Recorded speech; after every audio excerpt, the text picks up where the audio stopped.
Accumulate them bit by bit. Towards the end of the week or within a few days, you should have enough to make something with. I do have vegetarian meals from time to time, but we do eat meat. The garden lasts a lot longer, like weeks.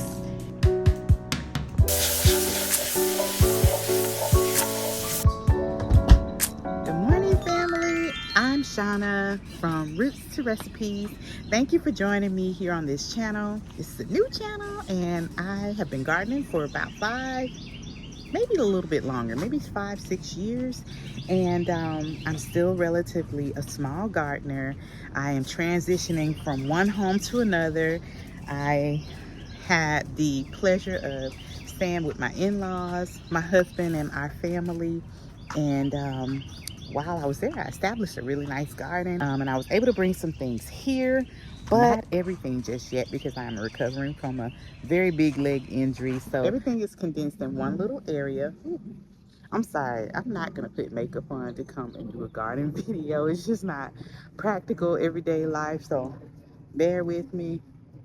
I'm working on a healthier me, but I have been immobile for quite a while, and I'm just getting to the point where I can get around and do things without like causing further damage to my legs. So I'm getting there. Also rolled into another reason why I like to garden, because that means I can eat more nutrient dense foods readily available in my backyard. I can pick when I need to as things are coming in. I can eat more seasonally, and it's more cost effective. I am learning to grow more for the yield of my family to make sure that I have the appropriate amounts. And it's really just fascinating and very rewarding to, plant a seed and watch it grow, to watch volunteer plants spring up that the birds have spread, or those seeds to grow and thrive. So it's really, really cool. I love it. I'm thankful to God for allowing me this opportunity. And even though I've been injured and I had a lot of restrictions and setbacks, we still got harvest. Today I'm coming out to grab a few things that were ready, and the whole concept of this channel is to bring you along on my gardening journey, hopefully cultivate that community where we share and we grow and we learn together. Because please help me, I need all the gardening tips and advice I could use, especially from those of you that have been doing this for a while. And as I'm harvesting, I'm going to show you what I plan to do with these things, because I just happen to be a chef, and although I may not get a lot, because I'm definitely going to bring it in, I'm going to use it. Let's pick, clean, cook. So if you are growing and you only have a handful of this or that and haven't quite mastered yet the volume of product you need to serve your family, I mean, you can always use it in a medley, a stir fry, a veggie frittata, some soup, or you could also save them up in the fridge, like clean them and refrigerate them so that they stay preserved. Oftentimes things from the garden last a lot longer, like weeks, versus things you get from the grocery store, because you just picked them. You took the middleman out of the picture. If you only have a little bit of this or that, you can do something with it. Oftentimes on a hot day, you can bring a bowl of ice water out and put things in the cold water as you're gathering them so that they don't, wither away in the heat, or pick in the earlier part of the day or later in the afternoon when the sun isn't so intense. Like for asparagus spears, you can have a jar or a glass of water, cut them and collect them in that. Have that in your harvesting basket. Came out and let the little one play in the pool, and I see that I have lots of long noodle beans, so I'm gonna grab those. I have a patty pan squash. We'll have a veggie medley with the squash and the green beans and the odds and ends that I picked. So I'll show you later in the kitchen what I do with our harvest for today. But in the meantime, I'm gonna show you me grabbing these things.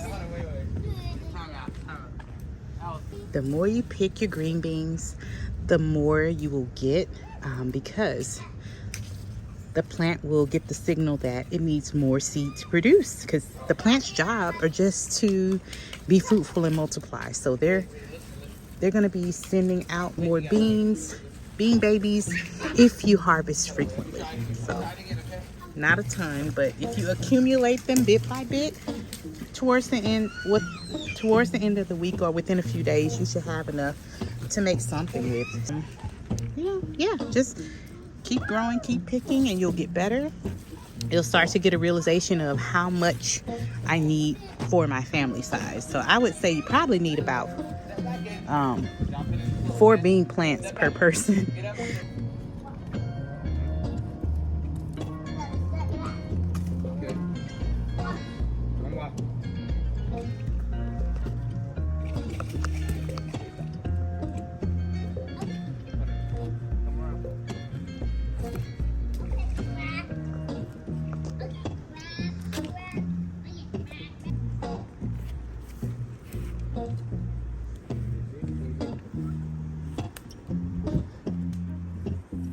Look at that thing.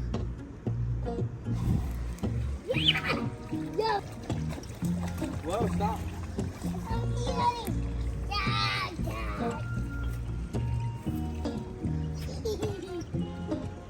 Hopefully y'all can see me. I can't see myself, it's so bright. But I put you at a better angle as I collect these beans. But oh my gosh, look at these.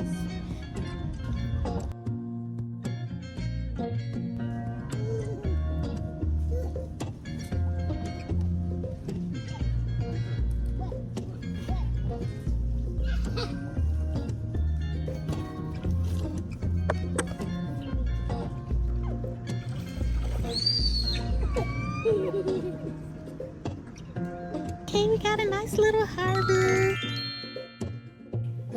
Hey, welcome to my channel. I'm back in the kitchen now, and today I did a harvest in the garden. I grabbed a little patty pan squash, some noodle beans, and some of these are like as long as my arm, some sage. I'm gonna dry the rest out and make like a herb salt, a little pepper, and this yellow zucchini I harvested like a week and a half ago, which is why you see some little dings in it, but it was so perfect. But anyway, so I'm gonna incorporate that. So that's an example of holding on to produce until you've accumulated enough to do something with. So I have a little pan. I'm gonna chop and dump so that I can work systematically. I have some green beans from like about 3 days ago. I'm going to include those with my noodle beans. But first things first, I need to get my lentils going, because lentils do take a while. They don't take quite as long as regular beans, but I have 3 cups of lentils here. I've already rinsed them. They're in a saute pan, and I'm going to chop up some odds and ends that I have here. I have an onion and some bell pepper. I have some whole peel garlic because it just saves me time, garlic pressed. And we're gonna do that, and I'll just throw a few whole herbs in there for flavor and get that going. I'm going to season them kind of like smoky,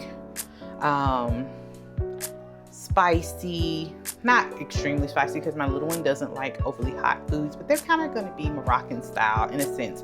I have some chipotle and adobo that I will use in them as well, but I'm gonna get them started with a little diced onion, garlic, herb, and then I'll add water, and I have some dehydrated broth base that I'm going to add to that to save time.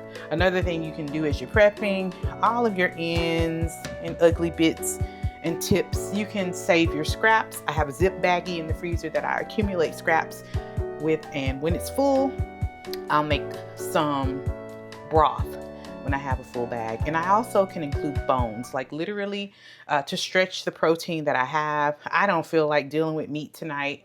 And I have 1 chicken quarter left from last night's dinner. So I'm gonna literally pull that meat and add it to my lentils once they're done. So let's get going. I'm going to, I need to sharpen my blade. Cross utilize my ingredients and put a little bit of this in my veggie medley. So that's going to be for the lentils. There's no need to be wasteful. The great thing about bits and pieces and odds and ends is that they can always go in a soup, in some sort of casserole dish, breakfast omelet, or breakfast frittata. I do have vegetarian meals from time to time, but we do eat meat. I'm trying to build muscle mass, keep my protein levels up so I can build up my muscles for that leg injury. So I need my protein for sure. All right. I'm gonna sharpen my knife real quick. I don't know if you'll be able to see the angle, but this is a handy little knife sharpener. Just run it from the front all the way to the back, and then make sure you clean the blade afterwards because there will be metal fragments. Although the best way is the stone, the wet stone for sharpening, but not convenient. Okay, have the lentils going. And crazy thing, I'm a chef. It's rare that I cut myself. I wasn't paying attention. I nicked my fingers, so I've washed my knife, washed everything, stopped the bleeding, bandaged the finger, cleaned my hands again, gloved up. I'm back. Hi. All right, in the meantime, another thing that you can do that's super helpful in creating bright, crisp, vibrant vegetables is to blanch them. So for instance, for these beans here, if you weren't ready to cook them yet, and of course if you got more at once, you could definitely chop them down. Like I would chop the noodle beans, but maybe not the other beans. Just want to take off this stem part here. Let me see if you can see it. You see the stem? Just break that part off. And that could also go in your broth scrap bag. Like usually I keep a little bowl going for scraps. So, and then you could blanch, shock, and then freeze them loosely and throw them in a zip bag. That way they'll store, you know, for as long as you need them in your freezer. You could do that bit by bit as you accumulate. If you're getting like maybe 2 cups or so at a time, you could just keep that bag going until it's full. Or of course, you could grow enough to get a bountiful harvest where you're harvesting out enough green beans at a time to put away for the winter and save your grocery bill on buying green beans, right? Beans are pretty easy to grow. You just have to remember to pick them frequently so that they will continue to give more buds and thus give you more beans. So I'm just gonna get some water going so that I can blanch those green beans. And it's gonna be a real quick blanch because we're eating these tonight. I don't necessarily need them to hold their color. They're not going on a hot line where they need to maintain that green vibrant color for a long period. But one thing that blanching does is it locks the chlorophyll in the cells of vegetables, and it does help with preservation, like with them having their integrity being in the freezer. Like this is crazy. I don't even know if you can see this, but this bean is so long. It's longer than the length of my arm, and I have several like that. I know they look weird and lumpy, but once they cook, they taste fine. Taste like regular green beans. I'm gonna fabricate these beans.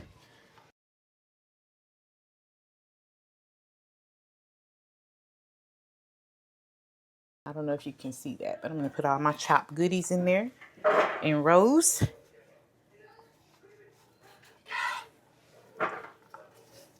And these beans, I'm just taking off the tips and I'll cut them to match. So everything looks relatively the same size.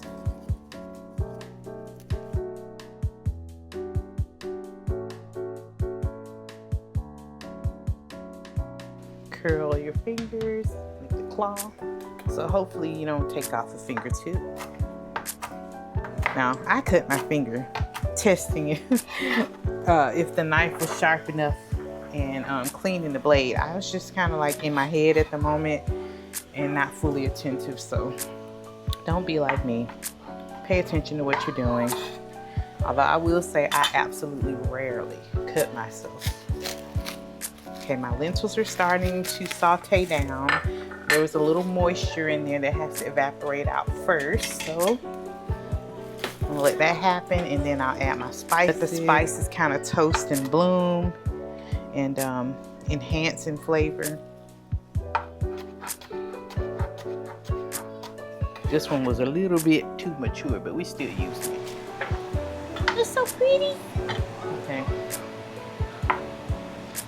I have a scrap bowl for my trimmings.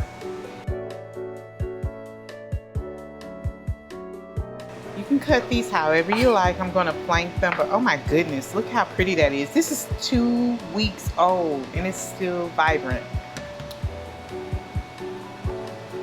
Beautiful. Just going to cut them in half. And everything you do, you want to kind of cut in similar size so that they can cook at about the same time. Now I do have my zucchini, my summer squash. I'm going to cut them thicker because I don't like for them to go mushy. So that's what I like to do. But you can do it how you like it and how your family likes it. If I'm putting it in soup, sometimes the kids don't like the texture, so I cut it up super, super small, and it kind of just dissipates in the soup. So, you know, it's a rhyme and reason for every purpose. These guys, I love these. They're so cute. Looks like a little saucer or a spaceship. And they're really tender. As long as you don't let them get too mature. Like sometimes it's not best to leave them until they're huge. They're more delicate and delightful to eat when they're smaller. I'm gonna cut these a little bit smaller. Relatively similar sizes. And I might slice some garlic for this. I want to save my green pepper for something else, but I think what I'm going to do is add a green zucchini. Now, it did not come from my garden. It came from the grocery store, but I'm going to add it into the mix. And also, too, when I bring in my harvest from the garden, I like to rinse them off real good, make sure there's no dirt, residue, or anything like that. And then I'll put them in a cold bowl of water with some vinegar, like 2 tablespoons or so, depending on the depth of the bowl. Like if I was using this pan here, I would fill that halfway and put like 2 tablespoons of vinegar in there. And that will kill any little buggies that are on there, any aphids, any spiders that you couldn't see hidden in the food. You can do salt as well, but sometimes I find that the salt can be a little harsh. I just like vinegar because vinegar gets it. Vinegar gets the critters every time. Those little pickle worms, they come out and you can just cut that area off without having to sacrifice your entire plant. Let me just remind you that real food, organic food, comes with bugs. You're going to come across bugs. If it grosses you out, you know, just remind yourself of that. Cut it away. And if you cut it off and you clean it, you're not consuming anything the bug tampered with. So I'm not wasting my harvest and time and watering and fertilizer and everything that went into it to get that harvest to just throw it away because a bug decided to infiltrate. So discard the unwanted bits, use the rest. Now I'm going to just chop up some fresh herbs. These are from my garden as well. This time is super delicate.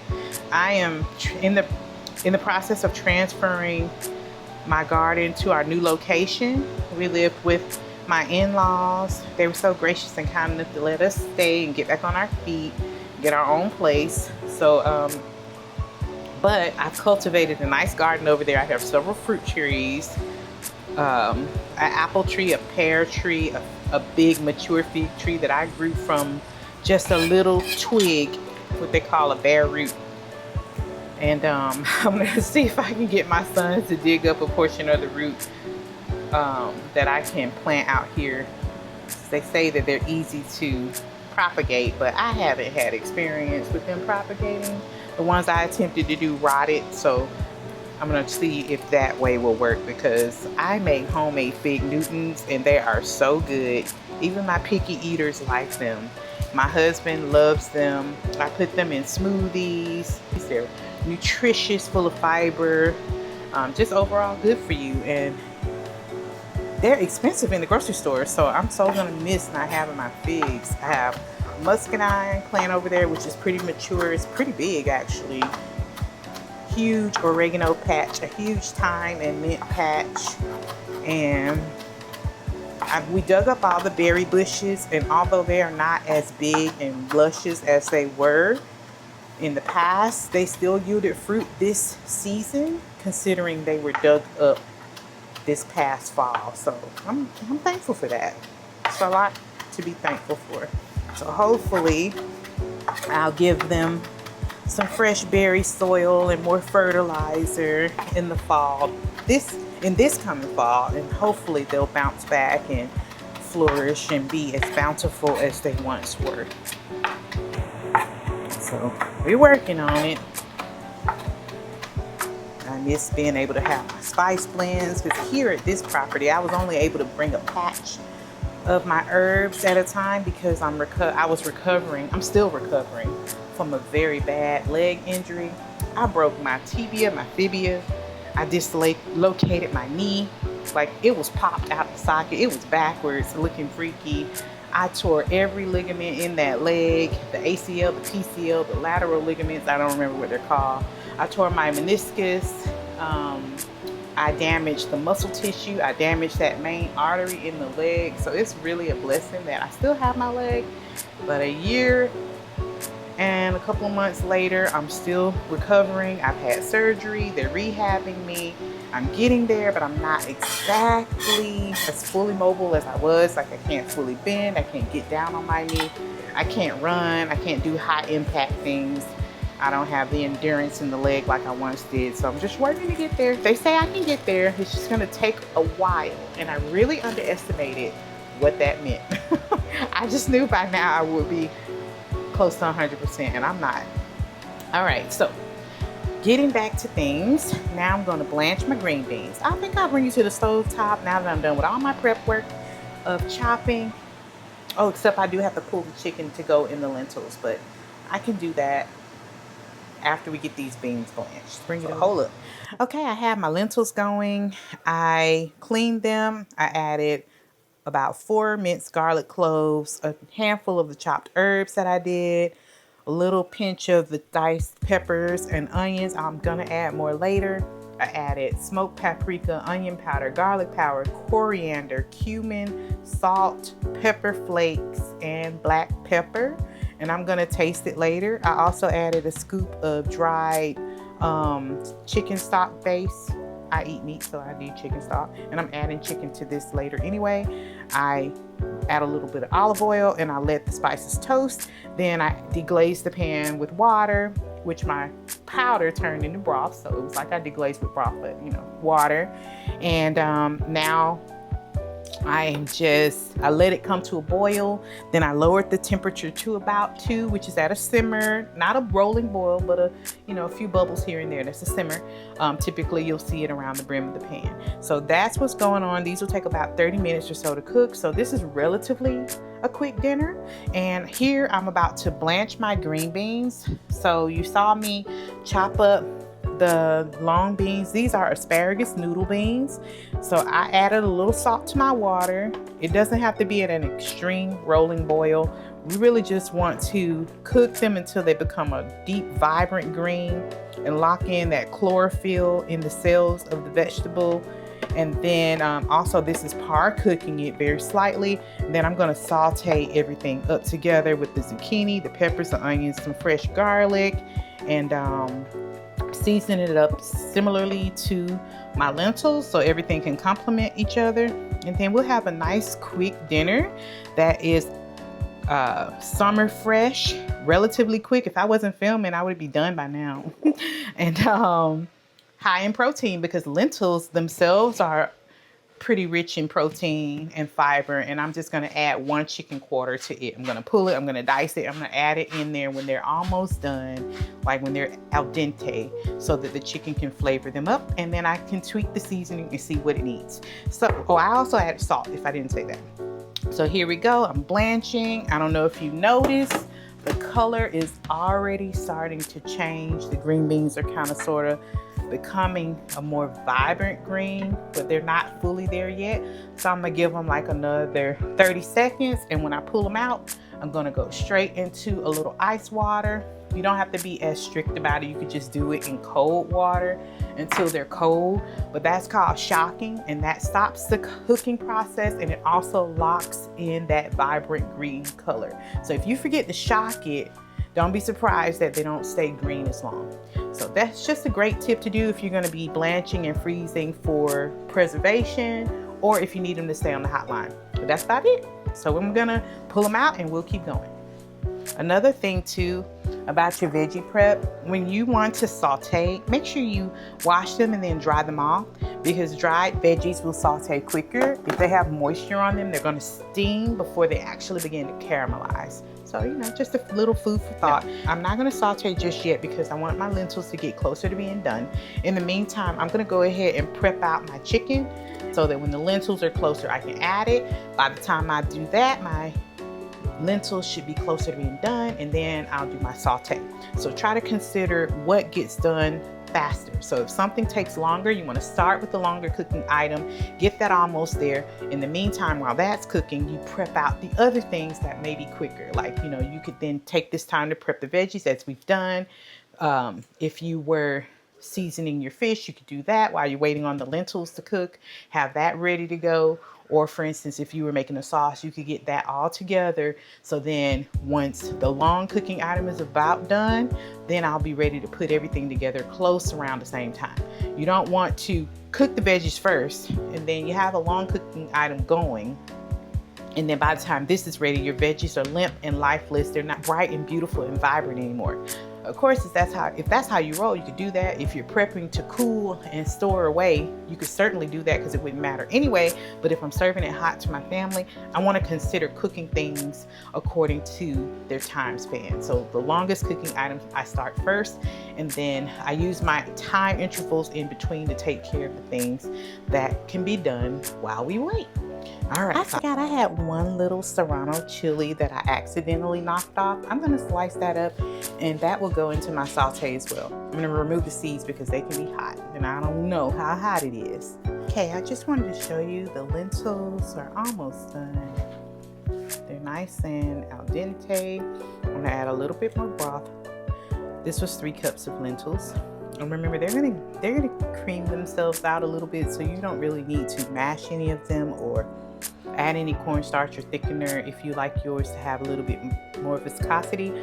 But they are getting close. So at this point, I have chopped up my chicken. I'm gonna get ready to add that in with that congealed broth that was cooked on the chicken to give added flavor. Then I'm going to taste it and I'm going to tweak the seasonings on this. And I have the rest of my chopped peppers and onion and a little bit more herbs I'm going to add to it. I'm going to get ready to saute my veggie medley now. Since everything is close, add this chicken. I have removed all the bone. And I'm just going to add all that goodness right on into the pot. And once that all melts together for a good 5 minutes or so, I'll taste it and adjust and add a little water. Also too, while you're waiting on things to finish cooking, like while I was waiting on the lentils, I chopped up the chicken. I started putting some things in the fridge that I wasn't using. So that's a good time to tidy up as you go. If your dishwasher is empty before you start cooking dinner, which is what I really like to do. But my kids do the kitchen, okay? I don't clean the kitchen unless I have to help them out, especially with this injury. So they help me in that regard. Mom just makes the meals. But I will say, starting with an empty dishwasher, or at least a dirty dishwasher that has room to add stuff, makes the cleanup so much easier, and then just doing a little wipe down here. I have my blanched green beans. They have completely melted the ice, but they're fully cold, and you can see that color has locked into them. So I'm gonna strain them and let them drip dry on my little herb towel that I had over there from the harvest, because dried produce, when you're trying to saute, will brown faster. If it has wetness or moisture on it, it's gonna steam. So like if I'm sauteing something like kale, I might fry my garlic and my pepper flakes first and a few of my spices, add in that kale, move it around, and then add some water or broth to allow it to steam. Then I'll add more oil and let it saute and do that sauteing process once it's a bit more palatable and easy to chew, because kale is so tough. So the same thing with your green beans. If they were still a little bit too tough for you, although I do find the fresh green beans to be nice and tender, but especially if you get those classic green beans over in the grocery store, they're tough to eat sauteed. So I'll blanch them first, and then when I saute them up, I will uh, actually steam them towards the end of the saute period with just a little bit of liquid, like a few tablespoons. Let it evaporate out, add a little bit of butter to finish, and a few more seasonings if need be to give me the sauteed finish that I'm looking for. But of course, you don't want to burn, so just be mindful. There's a difference between caramelization and burning, because burnt is a no-go. Burnt is yucky. Caramelization is flavor. Caramelization brings out the natural sugars in food. So, don't forget you have this thing on the front of your oven that is a temperature gauge. So adjust if you need to. I myself am having challenges with this electric stovetop. I'm used to gas, and electric is just not as flexible. The heat remains much longer than you intended to when you make adjustments. So it's a little challenge, a learning curve there. But I will still say to you, hey, if you need to pull it off the burner, pull it off with the burner. Gain control of your skillet. Adjust your thermostat where need be, and make adjustments where necessary.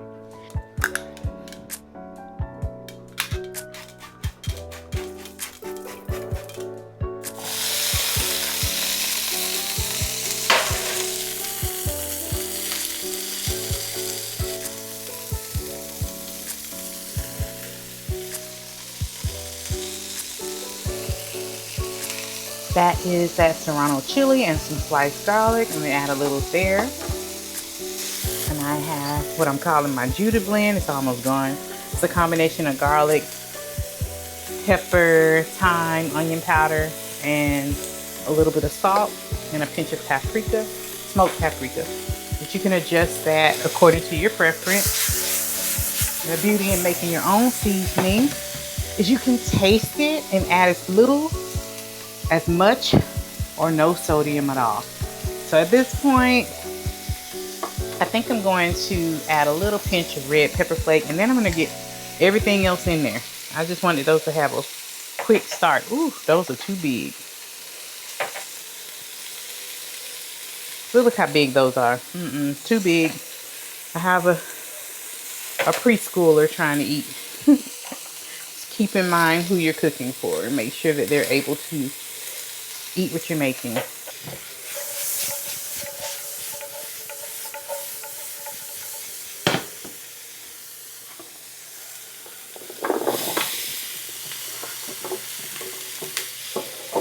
Smelling good. Now, I have this on like medium-high heat. The burner's kind of crazy. So,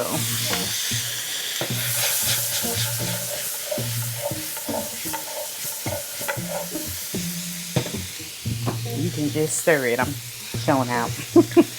But honestly, it's easier and quicker. See, a big pepper flake got in there. Taking that out. You season this however you like it. Remember, everything is method based. So if you wanted to go simple salt, pepper, garlic, you could. If you wanted to do your Cajun, you could.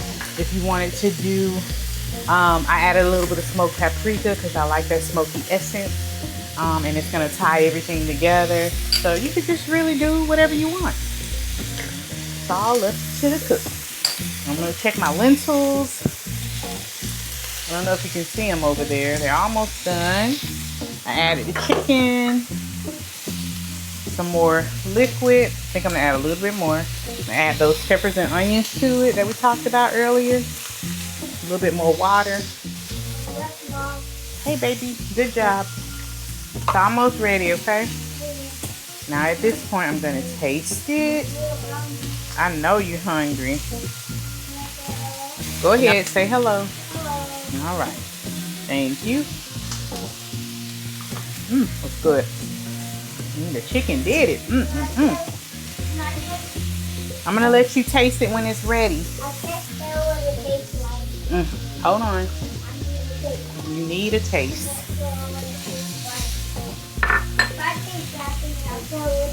I hope it's not too spicy for you, buddy. Here. Blow, blow, blow. Blow, blow, blow. Almost there. I'm gonna put it on high so I can get a little more caramelization, but this is technically done. I want to taste it, make sure I have enough seasoning. And while my lentils are accommodating that water I just added in, I'm gonna heat up my rice and dinner is done. See how quick and easy that was? Honestly, if I wasn't filming, this would be like a 20-minute, 30-minute meal. The longest part being the lentils. And while the lentils are cooking, as you saw me do, I prepped everything else. So that's how you use your time effectively. Get that long thing started, then use your time to get prepped. This is ready. And just like that, a semi-garden fresh dinner plate is almost about to be on the table. Okay, y'all, I have my rice. I made more than enough for yesterday's dinner, knowing that I was going to serve this with lentils tonight. I just need to heat this up. This is simply seasoned rice. I cooked it with a bay leaf, salt, pepper, garlic, and a little butter. I have my green bean bowl, like, why make another dish? And I'm gonna put me some rice in here. We're gonna make it look pretty. Also, too, white makes the plate pop and features what you are serving. Oh, Lordy. I turned the heat up and it want to boil over. Why are you going to do this to me? Okay, I have my nice little bowl of steamed rice. Leftovers from yesterday. I had to clean up the mess. Lentils boiling over. I'm going to add a little fresh herbs. That's that mint leaf we chopped earlier. Sage, oregano, thyme, parsley. I believe that was it. Add a little of that to brighten them up. I'm also going to add more on top of each bowl. So let me bring you in so you can see. Getting some of the juice.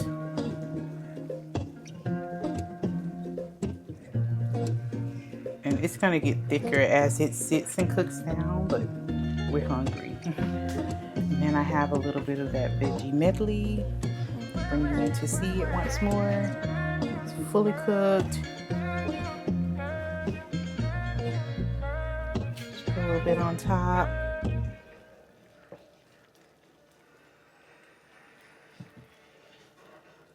And I'm gonna finish it with some fresh herbs, maybe some cracked black pepper. And there we have it. A simple garden to table meal that's hearty, nourishing, protein packed, and relatively easy to make. I hope you'll give it a try and remember that it doesn't have to be fancy. It doesn't have to be complicated. Just use what you grow. Enjoy.